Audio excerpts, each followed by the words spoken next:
Halo, balik lagi dengan gue di sini Tegar Irsyad. Kali ini seperti biasa kita akan membahas game week ke-17. Untuk itu langsung aja, let's go. Tapi sebelum itu seperti biasa gue mau nanya dulu nih sama teman-teman semua di sini nih. Teman-teman semua di sini ada nggak sih yang suka banget sama yang namanya sepak bola? Mulai dari main bola, nonton bola, sampai main game fantasinya. Pastinya banyak banget ya. Dan apalagi kalau tim kebanggaan kita nih yang lagi bertanding, pastinya kita bakal dukung habis-habisan tuh. Dan juga pastinya kita bakal tahu banget tuh kira-kira siapa aja pemain-pemain yang cukup gacor, yang cukup potensial bagus untuk bisa mencetak gol. Dan maka dari itu, di sini gue punya game yang seru banget, game analisa dan strategi olahraga sepak bola dari MPL Fantasi. Di MPL Fantasi ini teman-teman semua bisa banget nih susun tim andalan teman-teman semua sendiri, dan juga bisa sekaligus ngecek ya sedalam apa sih kemampuan kita dalam menganalisa sebuah pertandingan. Pastinya seru banget, dan juga teman-teman semua nggak perlu ragu lagi nih kalau tim kebanggaan teman-teman semua bakalan nggak ada, karena di MPL Fantasi ini nih tersedia berbagai macam kompetisi sepak bola di dunia, mulai dari kompetisi yang kecil sampai yang gede ada semuanya. Mulai dari kompetisi sepak bola Inggris, Spanyol, Italia, Belanda, Perancis, dan juga bahkan ada kompetisi sepak bola Indonesia juga yang bisa dimainin di MPL Fantasi ini. Pastinya seru banget. Dan juga yang serunya lagi di MPL Fantasi ini tuh hadiahnya cepet banget. Jadi teman-teman semua di sini nggak perlu lagi nih nunggu satu musim, nunggu satu bulan, nunggu satu purnama untuk bisa dapat hadiah. Karena di MPL Fantasi ini begitu pertandingannya selesai, hadiahnya bisa langsung diterima. Keren banget kan? Dan juga di MPL Fantasi ini pastinya membuat nonton bola teman-teman semua jadi lebih seru ya. Jadi teman-teman semua nggak cuma nonton doang sekarang, tapi jadi berasa ikut main, dan juga berasa ikut ngumpulin poin, dan juga berasa ikut deg-degannya untuk bisa menunggu hasil pertandingan. Pastinya seru banget. Dan juga yang serunya lagi di MPL Fantasi ini hadiahnya tuh berupa berlian kemenangan yang bisa ditarik jadi saldo GoPay dan juga saldo link aja. Dan untuk satu berlian kemenangan ini nih senilai dengan Rp200 saldo GoPay dan juga saldo link aja, yang pastinya bisa buat dibelanjain macam-macam ya. Bisa buat beli pulsa, bisa buat beli pulsa data, bisa buat beli makan, bisa buat beli baju bola juga. Pokoknya banyak banget kegunaan dari hadiah di MPL Fantasi ini. Dan untuk itu langsung aja ayo kita mabar main bareng. Download aplikasi MPL sekarang di mpl.id, atau teman-teman semua bisa langsung klik aja nih untuk link downloadnya di deskripsi di bawah. Teman-teman para pecinta bola pasti lagi nungguin nih kompetisi sepak bola Inggris dan juga kompetisi Champion Eropa, kompetisi yang fansnya gede banget nih di Indonesia, bahkan di dunia. Sambil nonton kompetisi sepak bola Inggris dan juga kompetisi Champion Eropa, coba deh sambil main MPL Fantasi. Dijamin seru. Teman-teman semua bisa banget nih susun tim andalan teman-teman semua di MPL Fantasi ini. Bakal ada kontes spesial untuk seluruh match pertandingan kompetisi sepak bola Inggris dan juga kompetisi Champion Eropa. Pertandingannya lengkap, banyak kontes gratisnya, dan total hadiah hingga puluhan ribu berlian kemenangan MPL senilai jutaan rupiah saldo GoPay dan juga saldo link aja. Nonton bola jadi lebih asik sambil main MPL Fantasi. Kalau teman-teman semua bisa menang susun tim, teman-teman bisa dapetin hadiah berlian kemenangan yang bisa ditarik jadi saldo GoPay dan juga saldo link aja. Oke, langsung aja seperti biasa gue akan sampaikan segmen-segmennya ya, dimana untuk di game week kali ini cukup padat, cukup cepat ya deadline ya, karena nanti pagi jam 1 pagi ini, yang dimana video ini mungkin akan tayang sore ya, atau mungkin agak malam. Jadi benar-benar untuk jangka waktunya cukup mepet. Dan untuk teman-teman semua jangan lupa untuk segera kunci ya untuk tim teman-teman semua ya, biar nggak ketinggalan tentunya untuk di game week ke-17 ini. Dan juga nanti akan gue sampaikan seperti biasa tim review singkat, dan juga kayaknya langsung aja untuk weekly wildcard sekalian data analisanya, dan sekaligus watchlist dan juga captain picks untuk di game week ke-17 ini. Dan untuk itu langsung aja kita masuk ke segmen yang pertama, di mana tim review singkat dulu di sini, di mana tim review singkat kemarin gue mendapatkan 63 poin ya, dan juga minus 4, dimana minus 4 yang gue lakukan ini untuk meminimalisir kemarin yang kena blank game week ya, dimana blank game week kemarin menerpa pertandingan antara Spurs ya melawan Brighton. Jadi cukup agak riskan tuh. Di situ gue punya Sanchez, gue punya Son, jadi nama-nama itu gak bisa main. Jadi kemarin gue akhirnya memutuskan untuk menjual kiper cadangan gue, yaitu Steele ya. Steele gue ganti dengan Bachmann kemarin, dan juga itu membuat gue minus 4 jadinya. Dan selanjutnya di sini gue mendapatkan poin praktis 59, dan untuk rata-rata top 10K-nya ada di angka 68 poin. Jadi artinya gue ada di bawah rata-rata untuk top 10K, tapi masih berada di atas untuk overall poin di 55 poin. Dan selanjutnya untuk overall rank gue di sini naik ya, ternyata ya naik sedikit, naik 0,27% ya, benar-benar dikit banget naiknya. Dan juga ini artinya safety score gua pas banget 59 di game week ke-16 di rank tier gua kali ini. Dan juga ditambah lagi total poin gua ada di angka 862, yang dimana ini salah satu musim yang cukup buruk ya untuk tim gua ya, karena ini benar-benar di luar dugaan, juga nggak sesuai dengan statistik yang ada, benar-benar cukup random ya untuk poin-poin yang bisa gua sampaikan di sini. Benar-benar bad luck untuk tim gua. Dan juga ditambah bisa kita kita lihat lagi ya untuk tim gua di sini ya. Dimana tim gue di sini yang pertama kiper ada Bachmann dengan 2 poin, yang dimana Watford sayangnya gagal clean sheet juga dan juga mengalami kekalahan kemarin Watford 2-1 ya terhadap Brentford, dan juga ditambah lagi sebenarnya permainannya Dennis cukup oke kemarin yang gue masukin, dimana Dennis mencetak 1 gol dan juga mendapatkan bonus poin yang menariknya, padahal kalah ya tapi dapat bonus poin cukup menarik dengan total poin hingga 18 poin. Dan untuk back gue di sini ada James Livramento dan juga Alexander Arnold, dimana James 0 poin lagi, benar-benar di 2 game week terakhir di James 0 poin ya. Dan bahkan bisa gue lihat juga untuk di data post yang bisa gue lihat dari FPL begini di Instagram menyebutkan bahwa James itu kalau nggak salah dari game week ke 14 ya, pokoknya dari game week 3 game week terakhir dibandingin sama dari 1 game week ke game week 12 itu poinnya jauh banget. Jadi benar-benar ini menarik banget untuk James. Dan selanjutnya Livramento 1 poin aja karena memang Southampton mengalami kekalahan juga. Dan juga selanjutnya ada Alexander Arnold dengan 9 poin. Oh ya, Livramento mengalami kekalahan dari Arsenal ya, dimana Arsenal mencetak 3 gol tanpa balas 3-0, dan di situ ada Odegaard. Gua rasa menjadi nama yang cukup oke untuk bisa masuk watchlist, di mana Odegaard itu kemarin mencetak 1 gol dan artinya di 3-4 pertandingan terakhir dia mencetak gol terus. Itu artinya cukup oke untuk Odegaard. Dan selanjutnya di back gua kali ini ada Alexander Arnold dengan 9 poin yang juga cukup oke dengan 1 asisnya dan 1 clean sheet ya. Sorry, nggak asis dia cuman bonus poinnya aja 3 poin, dan juga ada clean sheetnya 1 dengan 4 poin dan menit bermain 2 poin. Jadi dapat bonus poin dari Arnold. Dan selanjutnya di lini tengah gua di sini ada Gallagher yang 15 poin cukup oke dengan mencetak 1 gol ya. Mencetak 2 gol bahkan kemarin, cukup oke dari Gallagher. Dan juga selanjutnya di lini tengah gua ada Bernardo Silva dengan 6 poin, Mo Salah dengan 8 poin, dan Gilmore dengan 2 poin. Dimana Gilmore akhirnya masuk karena memang Son kemarin gue putuskan tidak gue jual karena memang tentunya dari segi fixture dan juga gue harapkan dari segi double game week ya. Setelah bulan Desember ini gue rasa harus bisa gue pertahankan terus nih di beberapa bulan ke depan. At least Son ini sebenarnya out of the record bahwa salah satu nama yang gue pertahankan hampir 1 musim ya, di musim kemarin ya. Jadi gue rasa Son masih menjadi nama andalan dari gue ya untuk tim gue kali ini, semoga bisa terus gacor. Dan juga selanjutnya di lini depan di sini gue ada Lukaku dengan 1 poin aja lagi-lagi, dan ada Benteke 1 poin juga, dan ada Dennis kapten gue yang cukup jitu ya, 9 poin kali 2 18 lumayan. Dan juga selanjutnya di lini pengganti gue ada Sanchez, Manquillo, Amarty, dan Son, yang dimana praktis yang main cuma Manquillo itu juga -1. Jadi benar-benar pemilihan bench yang cukup oke dari gue. Dan berikut kurang lebih untuk tim review gue kali ini. Dan untuk itu kita langsung aja masuk untuk review singkat untuk Go FC di game week 16 kemarin. Let's go. Oke, langsung aja bisa kita lihat di sini untuk daftar klasmen sementara. Yang pertama masih ada Real Master Event ya. Bang Marcel masih menempati puncak, yang dimana kemarin berada di peringkat kedua sebenarnya, tapi sekarang berada di peringkat puncak. Lu cukup oke dengan total poin hingga 1104 dan juga game week poinnya 77 poin, dimana dia sebenarnya -4 juga ya untuk Bang Marcel ini ya. Dan bisa kita lihat ya untuk pergantian pemainnya adalah Kane diganti ke Ronaldo yang cukup oke, dimana Ronaldo mencetak 1 gol penalti.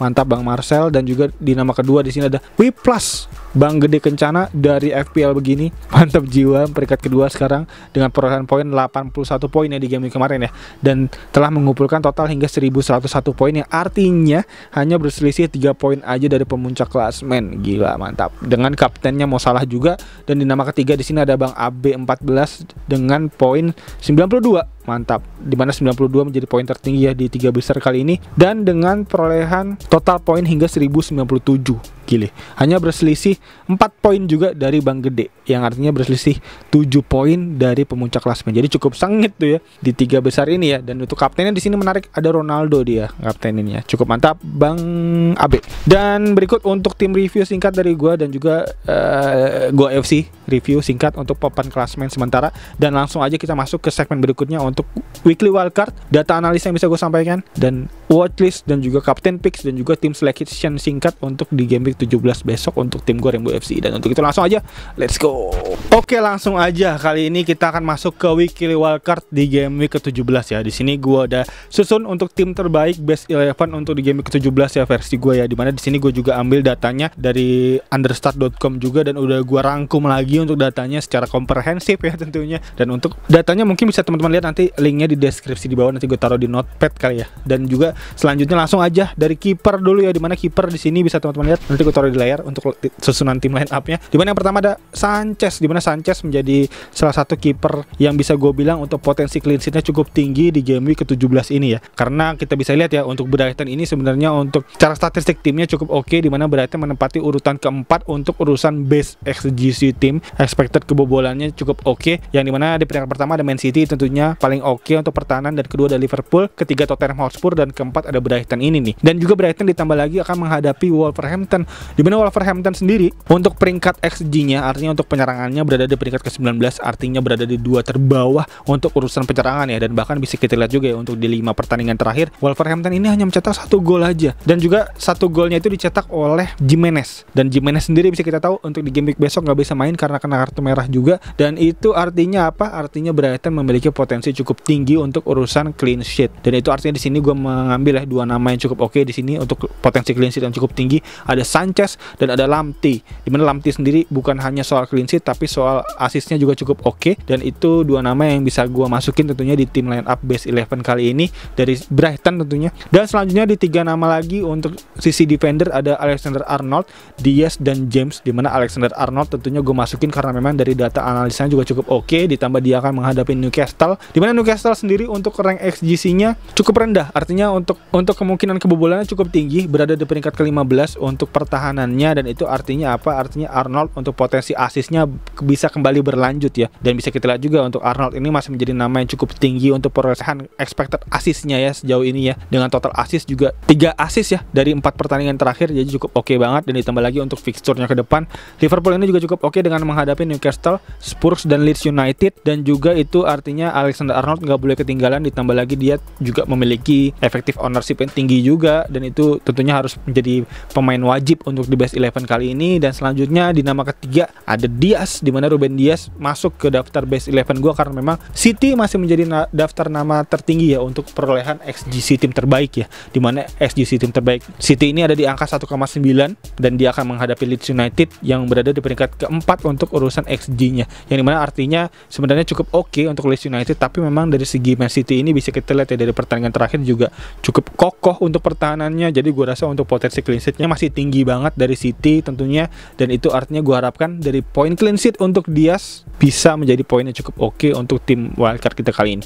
Dan di nama keempat ada James, dimana James masih menjadi nama yang cukup oke, yang dimana sebenarnya memang dari 2 pertandingan terakhir mendapatkan 0 poin aja. Tapi dari James ini bisa kita lihat ya, untuk data analisa untuk Chelsea ini, dimana Chelsea menempati urutan ketiga untuk XG tim, dan dia akan menghadapi Everton yang dimana pertahanannya terburuk kedua setelah Watford. Itu artinya apa? Artinya nama-nama Chelsea bisa kita percayakan banget nih untuk bisa kita ambil, dan potensi mencetak golnya juga cukup tinggi banget tentunya dari para pemain Chelsea. Dan itu artinya wajib banget untuk bisa mengambil nama-nama dari Chelsea. Di sini ada Mount salah satunya yang menjadi nama dengan perolehan XG yang cukup tinggi dengan 1,09 dengan perolehan 3 gol dan 2 assist dari 4 pertandingan terakhir, dan juga tentunya cukup oke Mount artinya. Dan selanjutnya ada Bernardo Silva, dimana Bernardo Silva juga nggak boleh ketinggalan karena memang City tadi seperti gue bilang layaknya Diaz ya, dia akan menghadapi Leeds United. Dan untuk Bernardo Silva ini juga masih menjadi nama yang cukup hotlist juga untuk bisa kita pertimbangkan untuk bisa berada di line up kita, karena dari 5 pertandingan terakhir dia telah mencetak 4 gol. Itu cukup tinggi untuk seorang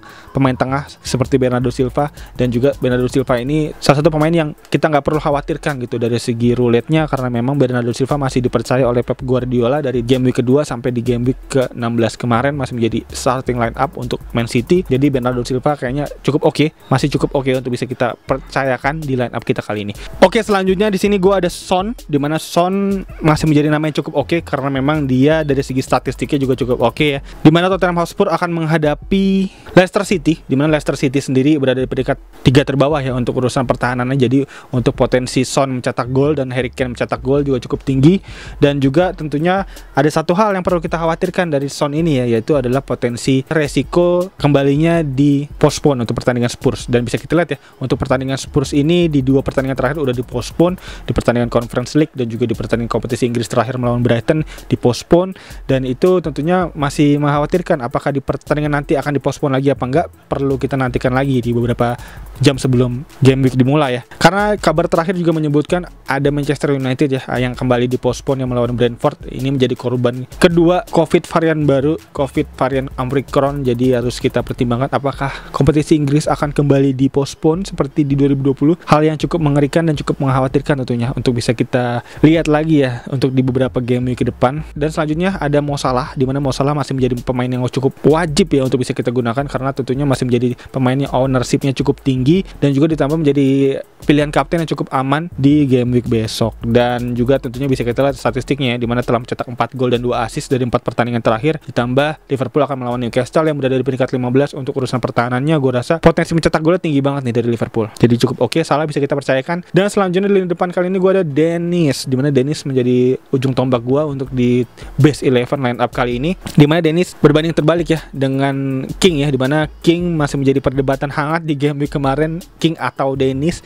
di mana Dennis ternyata dari statistik yang cukup rendah dibanding dengan King berhasil memiliki potensi gol yang cukup tinggi. Dan itu artinya apa? Bisa kita lihat juga dari segi eye test bahwa Dennis ini dari segi permainan cukup tajam, walaupun memang dari segi expected goalnya cukup rendah, tapi cukup bisa menjadi goal getter yang baik ya, finisher yang baik ya dari Watford ya. Dan berbanding terbalik dengan King yang kemarin bisa gue lihat banyak banget potensi golnya, tapi sayangnya peluangnya terbuang sia-sia. Dan itu udah jelas membuat gue memilih Dennis untuk bisa berada di tim line up gue kali ini. Dan sisanya pemain pengganti gue di sini ada Steele, ada Williams, Cuco, dan Gelhardt. Pemain-pemain yang memang dari segi budget aja ya untuk bisa gue taruh di bench biar bisa memenuhi daftar best 11 gue kali ini. Dan berikut untuk wildcard gue kali ini, weekly wildcard gue kali ini, dan langsung aja kita masuk ke watchlist, captain picks, dan juga tim selection singkat untuk tim gue di pertandingan game week 17 besok. Untuk itu langsung aja let's go. Dan langsung aja kita masuk ke watchlist, di mana watchlist kali ini gue udah kumpulin 4 nama.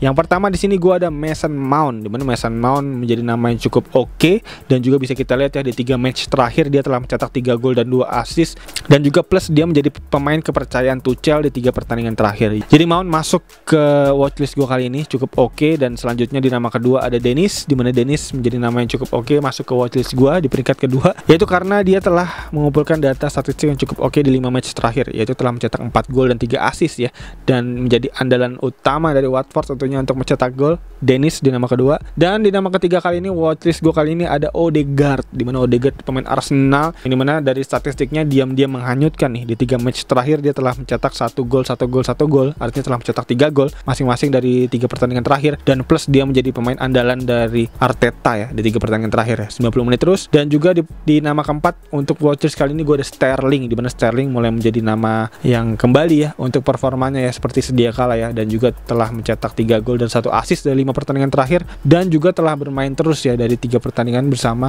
Pep Guardiola. Jadi cukup oke Sterling tentunya. Dan berikut untuk watchlist yang bisa gue sampaikan. Dan selanjutnya untuk kapten, di mana kapten kali ini gue telah memilih 3 nama yang cukup oke. Yang pertama ada Mo Salah, tentunya tidak lain dan tidak bukan pemain wajib, telah mencetak 4 gol 2 assist dan menjadi nama utama dari Liverpool ya, ujung tombak Liverpool juga untuk mencetak gol, dan itu gue rasa menjadi nama yang cukup aman dari segi efektif ownership-nya. Jadi kalau teman-teman bingung mau kaptenin siapa, Mo Salah jawabannya. Dan selanjutnya di nama kedua ada Sterling, di mana Sterling telah mencetak 3 gol dan 1 assist. Dan tadi seperti gue bilang di watchlist juga bahwa Sterling ini mulai menanjak dan mulai kembali ke performanya sedia kala, dan itu tentunya bisa menjadi pilihan yang cukup oke Sterling, dan juga bisa cukup diferensial ya, karena tentunya masih belum banyak para player FPL yang mulai balik ke Sterling. Pastinya perlu melihat lagi, tapi kalau emang teman-teman mau garis keras, diferensial garis keras, mau barbar, bisa ambil Sterling dan dijadiin kapten tentunya di game week 17 ini. Dan selanjutnya di nama ketiga ada Mason Mount, di mana Mason Mount tadi seperti gue bilang juga cukup oke di 3 pertandingan terakhir, telah mencetak 3 gol dan 2 assist, dan juga menjadi nama andalan dari Tuchel ya di beberapa game week terakhir, tentunya menjadi potensi yang cukup oke, alasan yang cukup oke untuk bisa menggunakan Mount sebagai kapten di game week ke-17 ini. Dan alternatif untuk diferensial ada Bernardo Silva di sini, satu nama yang dimana telah mencetak 4 gol dari 5 pertandingan terakhir. Jadi cukup oke Bernardo Silva. Dan berikut untuk pilihan kapten yang bisa gue sampaikan, dan mungkin untuk teman-teman yang punya nama lain yang cukup gacor, yang cukup oke, yang terlewat dari gue, bisa langsung tulis di kolom komentar di bawah. Dan juga kayaknya itu aja untuk data analisa yang bisa gue sampaikan. Dan selanjutnya langsung aja kita masuk ke tim selection Rainbow FC ya, singkat aja tim selection. Kalau tim selection gue di sini kemarin gue nggak melakukan transfer apa-apa, gue menghindari early transfer tadi ya seperti seperti gue bilang. Dan masih sama tim gue sama yang kemarin. Kiper Sanchez, belakang gue ada James, Livramento dan Arnold, di tengah gue ada Gallagher, Bernardo, Salah dan Son, di depan gue ada Lukaku, Dennis dan Benteke. Dan mungkin kalau emang mau diganti, gue mungkin akan mengganti Livramento karena Livramentonya kuning di sini ya. Dan mungkin akan gue ganti dengan nama lain ya. Bisa gue consider nanti untuk back-backnya di sini yang cukup oke. Mungkin Lamti di game week besok kayaknya cukup oke, dan potensi clean sheet-nya juga cukup oke. Dan ditambah di 3 pertandingan ke depan dia akan melawan Wolverhampton, Manchester United dan Brentford. Ya cukup tricky, cukup oke sebenarnya dari Brighton, dimana Brighton sendiri sebenarnya untuk pertahanan juga cukup oke ya. Jadi Lamti menjadi nama yang mungkin akan gue consider untuk bisa mengganti Livramento di deadline nanti malam. Dan kayaknya itu aja untuk di tim selection gue kali ini, gak banyak perubahan. Pemain depan masih Dennis dan Benteke dan Lukaku. Dan ya kayaknya itu aja untuk video kali ini. Untuk teman-teman mungkin yang punya pertanyaan, punya masukan, punya saran serta kritik, feel free to tulis di kolom komentar di bawah. Gue sangat berterima kasih tentunya untuk teman-teman yang mau ngasih saran, masukan, pertanyaan, kritik, dan atau mungkin nama-nama lain untuk di-consider, bisa kita ambil tentunya. Dan kayaknya itu aja. Dan sekali lagi thank you banget yang udah nonton, thank you banget yang udah ikutin channel ini terus, thank you banget yang udah ngikutin konten ini terus. Dan juga untuk teman-teman yang baru nonton, bisa langsung klik tombol like, subscribe dan loncengnya di bawah agar teman-teman gak ketinggalan video-video seputar fantasi Premier League lainnya dari channel ini. Dan kayaknya itu aja. Sekali lagi thank you banget yang udah nonton. As always seperti biasa, gue Tegar Irsyad, peace out.